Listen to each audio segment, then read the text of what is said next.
Good day, everyone. I'm Adam Brown. I'm an innovation expert with Ipsos. Thank you for joining the session. Today, we're going to be talking a little bit about incorporating AI into the innovation and development process. The key solution that we have within innovation for this is called INNOEXPLORER. So I'll talk a little bit about how Ipsos thinks about AI and about how we build this into our development process. So what I want to start with before we get into the details of the solution, though, is our philosophy on AI and what we've learned about AI over the last several years. One thing that I think is important for everybody to understand and remember is the fact that, today is the worst AI will ever be. The speed of development of AI is really mind-boggling the last several years, and sometimes we forget the fact that it really only has been about 2.5 years that these large language models have been in use. Because every single industry, every sector you can think of now is heavily focused on how they can incorporate AI into their process. From quick serve restaurants, fast food, to financial institutions, to tech companies, everyone is looking at what are the implications of having AI as a part of their business. So Ipsos has been researching this for the last several years, and we've identified some different things that, at this point, everybody is generally aware of, but we think there are the foundational principles that are worth recapping. So what we have found is that when you are looking at these large language model solutions and generative AI in general, there are 3 key obstacles that you need to be thinking about. We have a tendency to overestimate the effect that AI may have early on and underestimate kind of the long-term effects of some of these different technological advancements. So having a clear perspective and a clear framework for how to think about how AI impacts business is really important. So what we've identified as you look at these different generative AI solutions is the key factor you need to be thinking of first and foremost is security. The way large language models work, as I'm sure everybody is aware by this point, is that they're using training data that is available in order to predict future answers. That training data is everything that's being scraped online, but it is also everything that is entered into the large language model. So when you ask a question of ChatGPT, your question becomes part of that larger training data. When large language models first came online, a lot of companies weren't familiar with this and didn't understand the implications. And you had situations where large companies were then entering information to these large language models that became publicly available. So being aware of how data is managed when you're interacting with generative AI is really important. The next factor is we tend to think of these large language models as very fact-based, but the truth of the matter is they are not thinking engines, they are math engines. They are using prediction models to identify the next potential word in a verbatim response. Because of that, because they are designed to always generate a response, they're heavily prone to hallucination. Just because you're getting a response from a large language model doesn't necessarily mean that response is based in fact. And then finally, because they're computers, we tend to think that they are very objective. The truth of the matter is the training data that are used in these large language models is based on human interaction, and the algorithms that are generated to create these large language models are created by humans. So all of those biases that are inherent in society, inherent in our culture, are therefore built into these models. So recognizing that security, hallucination, and bias are challenges with AI models, we identified early on that we needed a framework for how we were going to build our AI solutions. We refer to that framework as truth, transparency, and trust. And this is just the overlay we use when we're developing an AI solution to make sure that we can account for those different challenges. So the first aspect, truth, this is about how do we identify the output, our accurate output for what we're entering into the model. So is the model producing a hallucination? Is it producing something that's false? How can we verify that what's been generated is actionable and accurate? The next aspect is explainability. We want to understand what information the answers are based on. The answers are based on much more than just the input that we provide. It's all of that training data. And how do we trace that down to understand how the output has been generated? And then finally, trust. How are we managing the data, right? So as we think about these implications, we're building solutions around them to ensure that we don't have issues with security, with bias, with hallucination. Within Ipsos, there are two general types of AI. There's generative AI, which is what these large language models do, where it's creating new content. And then there's analytical AI, which is using large sets of data to predict future outcomes. So we incorporate both of these into our processes with that framework overlaid. And the way we do that is through an internal platform we've built called Ipsos Facto. So what Ipsos Facto is, Ipsos is a very large company, but we're not a tech company. We're not going to go out and create our own large language model. There are experts out there that have already done that. So what we want to do is we want to be able to leverage that expertise that those different large language models already have in place and utilize those models, but do in a way that we can ensure that we understand how that model works, that the output is accurate, and that data is secure. So this Ipsos Facto platform allows us to do that. It's essentially a walled garden so that when we are entering information into these large language models, all of the data that we enter is maintained by Ipsos. It doesn't then go into the training data for those large language models. So the way to think of this and the way we typically refer to it is it's kind of like an exclusive resort, right? So the outside world is the large language model. That's all of the information that is available. Ipsos Facto is a resort on a secluded island, and this ensures that anything that we enter into large language models stays within the resort. We're able to pull everything from the outside world, but nothing then goes back into it. Then within that, there's some common areas that all clients can take use of. So these are kind of large meta learnings that we have about how the large language models work and information that we have from our databases that's applicable to all of our clients. But then within that, we want to make sure that when we're dealing with client information, the client information remains secured, and we don't have one client that's leveraging data available from another client. All of that is kept completely isolated, and there's no interaction between those different sets of data. And then finally, we have some clients that they will have even more strict requirements for how their data is used, and they want to make sure that data for one project isn't incorporated into another project. So the way we've built our access to these large language models, it allows us to segment all of this data and ensure that nothing that is shared is used outside of the model in a way that it shouldn't be. So that's kind of the big picture of how Ipsos thinks of innovation and how we've built our framework for our solutions to ensure that we're managing things accurately and that we know how the models work and they're producing quality content. So how does this relate specifically to innovation? We know that when we're talking about developing new products and new services, effective innovation has to start with the consumer. Understanding what the consumer wants and what the consumer needs is essential to producing a product or a service that is going to succeed in market. So you want to find a way to uncover their needs and wants in an effective manner, and you want to make sure that you have a way of understanding them, making sense of what those different needs are. And if we come up with a very simplistic view of the typical product development process, this is really the different steps you're looking at. What we find is that you're starting with discovery of the unmet needs. You're identifying what it is the consumer want, what challenges the consumer has, what they hope to see in new products in market. You're then ideating off of those different needs. You're developing new product ideas. Ipsos is a big believer in pushing things further up the funnel. We want our clients to fail early, right? So failure is an essential part of the innovation process. So at this stage, when you're thinking of developing ideas, we're usually talking about developing a really robust set of ideas to figure out where there might be potential, and then finally you're moving on to generating propositions off the high performing ideas, right?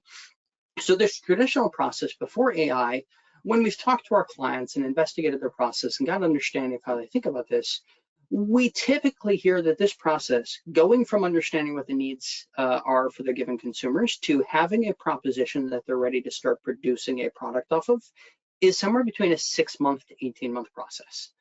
So it's a long lead cycle to get a new product in market. And when we're talking about generating a proposition, a lot of times we're not even talking about the physical product. We're just talking about the framework for that product before we actually develop anything physical. So, even your really fast moving companies, it is several months to a year or more before they have anything that is ready to start being produced, right? So what we want to do is find a way to take that process and accelerate that process, but we don't want to cut corners. It's essential that we have the consumer at the core of that process still, so that we can make sure that their needs and wants are integrated. It's the only way to make sure that the products that you're launching into market have the potential for success, right? In order to do this, we didn't want to reinvent the wheel. We're not looking at redeveloping the entire innovation development process. A lot of times this process is very well ingrained in institutions, and while it takes a long time, it works. So what we wanted to do was take this process, and instead of reinventing it, we wanted to refine it by incorporating AI and leveraging at different points throughout the process.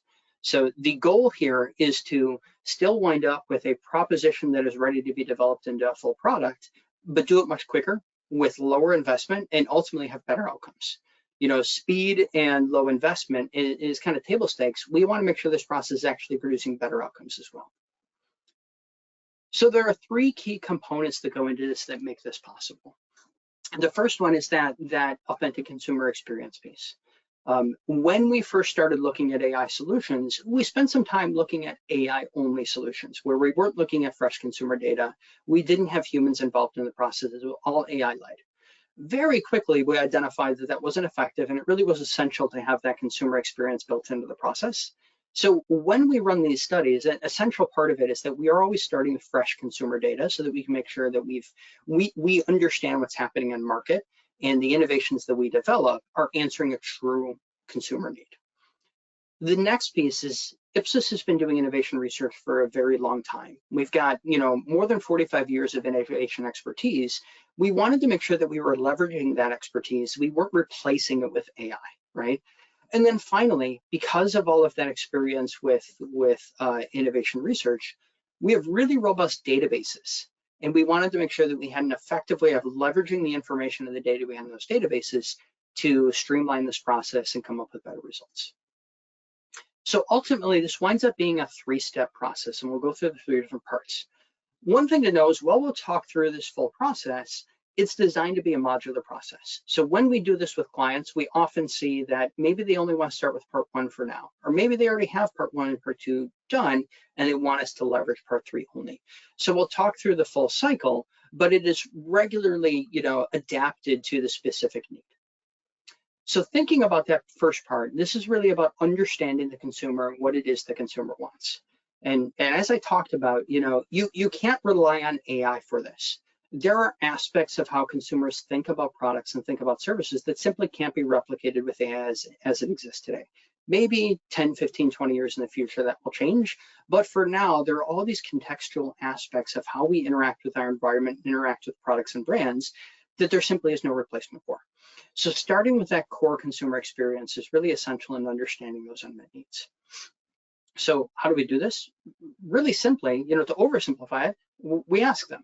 We start with a core survey where we're identifying the appropriate respondents that may be interested or may be involved in a category, and we make sure we set the context for what category we're investigating, and then we ask them what needs they have in a given space. The way we structure the survey, there are two different branches. So once we introduce the category to consumers, let's say the category is snacking, we then determine whether or not they're currently satisfied with the products that are in market. When we have consumers that indicate they're dissatisfied with what's available, we have them go down a branch around that dissatisfaction and articulate for us what pain points they have, what challenges they have, what obstacles they have, what needs they want met that are currently being met by what's in market. We usually layer on some different, quant metrics here as well, where we're asking them how important is it that these needs are met, how willing they would be to spend additional money if a need were met. But the core of this is really open-ended responses. They're typing in for us exactly what their thoughts are about the category. The other branch is for consumers that are generally satisfied with the category. When we have consumers that are generally satisfied, what we want to know is how we can improve that experience. How can we get them to a level of delight? So similar to the other branch, we're asking them what they think of the category, what could make them even happier with the category. We're pulling that rich language data from them, and then we're layering on top of that some quant metrics to understand the importance of some of these different things they're talking about, right? So this is a very traditional way of collecting this information, but we don't stop there. That's just one component. There's a lot of existing data that's out there that we can leverage as well. So what we always do when we do this is we take that open-ended data we get from consumers and we layer it on top of information we get from large language models. So this is a drastic oversimplification, but the way to think of this is if you go to ChatGPT right now and you ask what needs do consumers have in the snacking space, you will get a really robust response. The challenge with that response is it will be very broad and very generic and very hard to action against. So it's really useful as long as you have other data to layer on top of it that's a lot richer and a lot more detailed and actionable. Okay. On top of that, we'll frequently incorporate some other aspects as well. So one thing we do is we have access to social media research, where we can scrape social media and identify different things that consumers are talking about in market, whether it's on X or Reddit or user reviews. We pull this information in so that we can see how consumers are talking about different categories and use that to complement the data that we already have. And then finally, it's rare that companies come to us without any understanding of their category whatsoever. They usually have a fairly robust understanding of what consumers want in the space, and maybe they've already done some initial research to get an understanding. All of that can be layered together as well. So ultimately, you have all these different potential data sources to get a solid and comprehensive understanding of consumers' needs. So what we do is we take all of that information and we layer it together, and we use AI to identify themes and trends across all of that different data. Having that fresh consumer data gives us something that's very actionable, very direct, that we can use to clarify and make sure that we've got useful and concrete information, right? Once all of that is layered together, we have the AI cluster it and generate different categories of needs. So what you'll see from that is something that looks generally like this. Now, usually when we do this, we're generating somewhere around 100 unmet needs. So it's a really robust list. And what the model does is it will categorize all of the information, it'll pull those verbatims from respondents, and it will theme it together and identify what the commonalities are so that we can create some very clear unmet needs that can be actioned against. So as an example, in this case, we had consumers talking about challenges around nutrition and health in the snacking space. And so, one of the unmet needs might have been around difficulty identifying nutritious options versus options that are not nutritious. And another one might have been around, lack of clarity on the claims about natural and healthy on packaging, right? So like I said, we generate a lot of these, and then we cluster them together as well so that we can understand, okay, maybe some of them are about nutrition, maybe some of them are about flavor. And then you've got a really broad list of all of the different things that are important to consumers. Those quant metrics I talked about can be leveraged to prioritize these.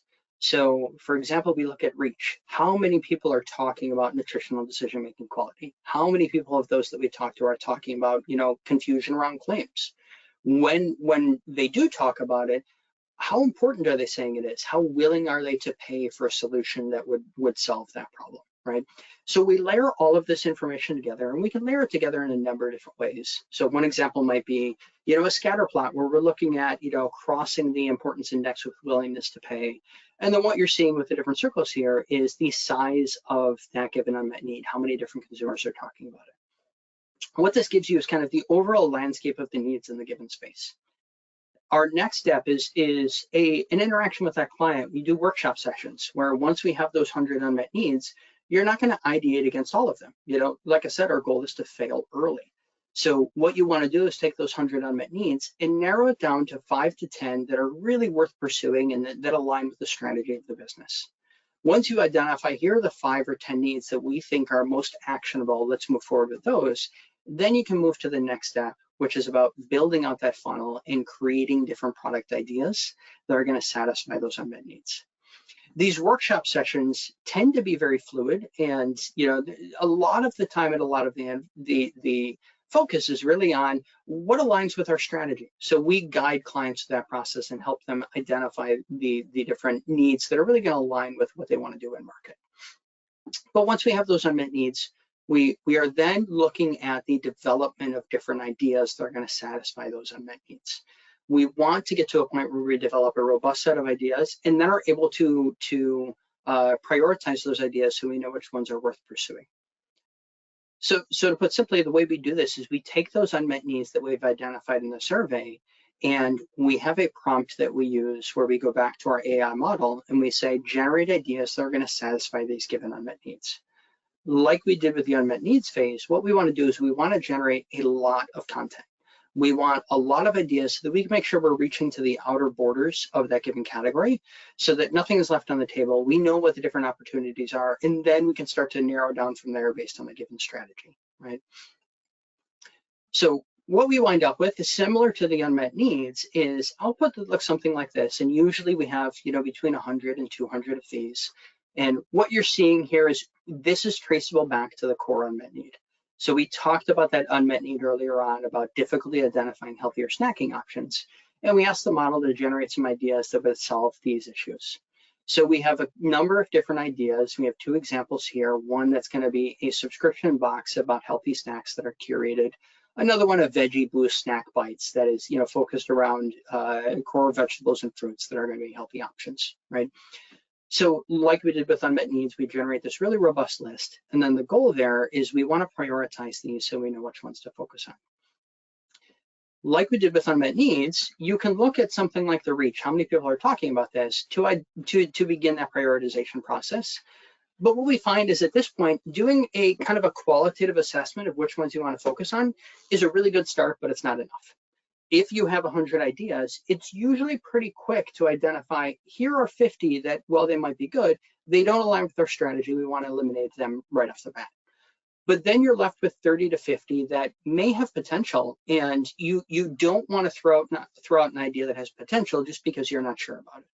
So usually at this point, we start to incorporate our quant process into it. We want to make sure that we're doing a good assessment of whether or not an innovation has potential in market. So the way we do this is we leverage predictive AI. So to take a step back, when we think about how people evaluate innovations, their needs in the market change as technology advances, right? So if we think about cleaning floors and we go back 20 or 30 years, when we talk about the consumer needs and the consumer desires, it might be about the lightness of the room. Where now, as we're talking about robot vacuums, the lightness isn't a factor at all. What's more important is length of charge, right? So looking at something that is AI-led only, that doesn't have consumer input, if you are trying to predict the potential for something like a robot vacuum, based on its lightness, because that's what's in a historical database, you're not going to have a good measure of whether or not it's going to be successful in market, right? So looking at historical data alone really isn't an effective way to predict performance for new innovations. But what is effective is gauging reactions to innovations. So to give an example of this, if you think about, major developments, in history, think about something like the automobile and the way people probably reacted to that. When the automobile was first launched, you had people that were probably saying things about how cool it was, how it seemed like it'd be exhilarating, how, it was probably really expensive, but it would be an amazing ride, right? So that core language that they might use to talk about their excitement around it. As we move to the point now where we're starting to see, space travel for consumers, people are talking about it in a lot the same way, of how cool it must be, how exhilarating it must be, but how it's probably pretty cost prohibitive, right? So while the innovation itself has changed drastically, the way people talk about it hasn't changed very much, right? So what we have found is in our core innovation testing process, we've incorporated verbatims for the past almost decade now, right? And we have built a model based on just those verbatims. Initially, we had a more robust process for testing full concepts that we still use, but when you're earlier stage, it's heavy investment. Testing 50 different concepts with a traditional concept testing process can be cost prohibitive. So how do we streamline that process and make it quicker and make it more efficient? So we have that open-ended data. When we show people a new innovation, we ask them what they think about it. We have verbatim data that we've collected over the past 7-8 years from consumers of how they talked about these innovations. And we can compare that data to evaluations they've given it in this full concept testing approach. So what we've done based off that is we've created a separate model where we're looking at the actual choice they're making, but instead of using that for prediction, we're just using that to validate the model we had based on verbatim responses. So ultimately what you're getting is we're asking people a single question. We're asking, what do you think of this innovation? And based on the language they're using to talk about the innovation, we're able to predict its in-market potential. We've used all of our existing data from our robust concept test to back predict and make sure that that new model works. And what we found is that using this approach, 85 to 90% of the time, you're within a single quintile. And what I mean by quintile is when we look at our database, we have it split into 5 different categories. You're within 1 quintile of performance in comparison to a full concept test. So while it's not as robust as a traditional concept testing approach, it is a really effective way of getting a quick assessment of ideas to determine whether or not the ideas have potential and are worth your time to start to build out more robust concepts around them. So this is a screening approach we use to narrow down very quickly from those 30 to 50 ideas. Here are the 10 maybe that really have strong market potential because they have a strong, potential for trial. And the language people are using, the themes from that language resonates and suggests that there's positive reaction to them. Okay. So our process here, we do that workshop process with clients. We have them narrow down to the 30 to 50, and then we do this quant test to assess the ones that they really want to focus on. Once we get down to maybe the 5 to 10 that they know they want to focus on as they move forward, we're then looking at generating full propositions. So what we do with this is, again, we go back to our model and we feed the idea into the model and we have the model generate concepts off that. It gets more robust here though. While we have pretty robust prompts for the unmet needs in the idea phase, it's very elaborate once we get to the concept phase. To give you an idea of how much time and effort we've put into the prompt engineering for how we generate quality concepts, the prompt that we use to tell our model to generate a concept is 24 pages long. So there's an immense amount of information, an immense amount of data that goes into that prompt to make sure that our output are really quality output. The types of information that go into that prompt are things that we've learned from our 40, 50 years of innovation testing, like what is the appropriate length for a concept? And we know from experience that 120 to 150 words is the sweet spot you want to be in for an effective concept. We know things like, among those different components you have in a standard concept, what language connects those components well? How elaborate should the concept be? How positive should it be? How negative should it be? All that information is built into a prompt to tell our model to generate quality concepts. On top of that, we often see that clients have information that they want to make sure is included in these concepts. So that's things like their brand strategy. There could be brand assets they want to make sure are included. Could be things as simple as clients coming to us and saying, we struggle to incorporate emotion into our concepts. Can you make sure that the prompt is pushing for these concepts to rely on emotional language a little bit?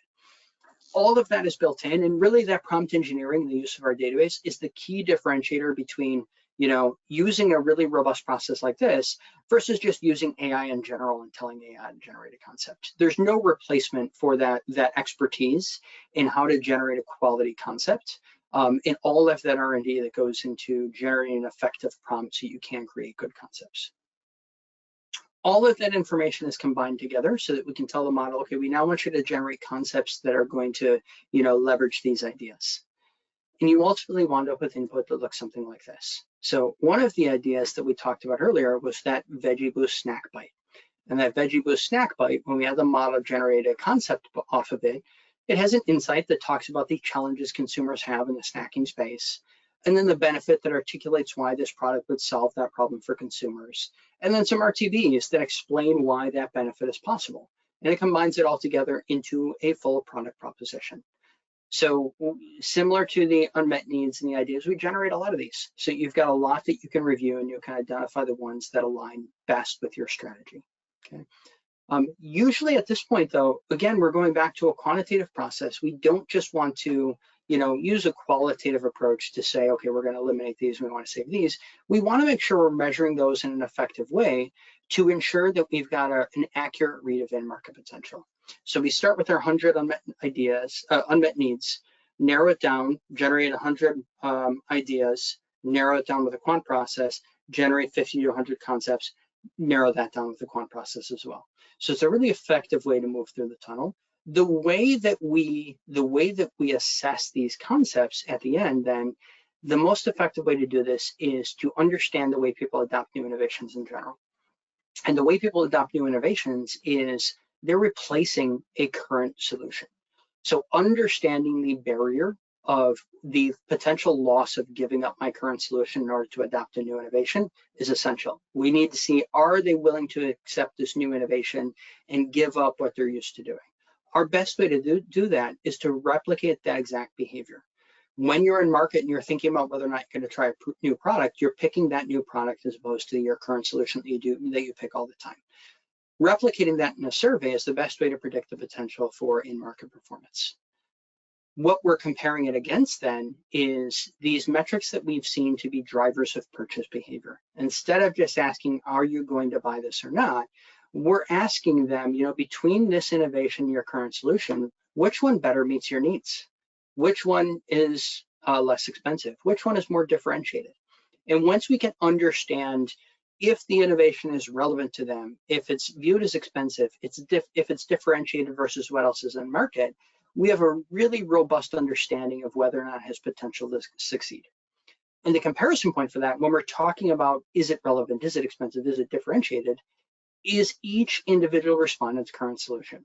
So instead of comparing to a static database, every single survey respondent that assesses that innovation is identifying their competitive product, and then they're making a choice between the innovation and their competitive product. So it ultimately looks something like this, where we're asking them to look at the innovation, and then we're having them identify what the current solution is. And through that process, we're then having them choose between the two so that we have a better understanding of in market, will this innovation succeed? Okay. So what we've talked through is this full scope process. Again, we're not redefining the innovation process overall. We're refining it and leveraging AI in order to reduce the time frame, make it less expensive, and make it more predictive. What we have found, we've done pretty robust R&D around this, and what we found is when you're using this process, when you go through that full funnel where you're identifying those needs, you're leveraging AI to create new ideas, you're testing those ideas, you're leveraging AI to create concepts, you're testing those concepts, you wind up with a much higher chance of in-market success than using either a traditional process or using an AI-only process. So this is a really good way of taking a process that we're all already familiar with and shortcutting it, but still winding up with better outcomes. So that's everything I wanted to talk through today. Certainly we have an opportunity now, if there are any questions that anybody wants to submit through the chat, we can address those now. If not, then we can follow up via email after the fact if anyone has any questions.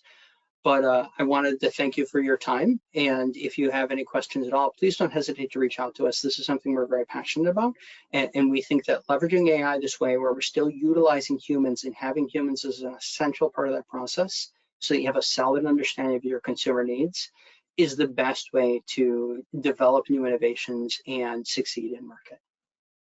Thank you.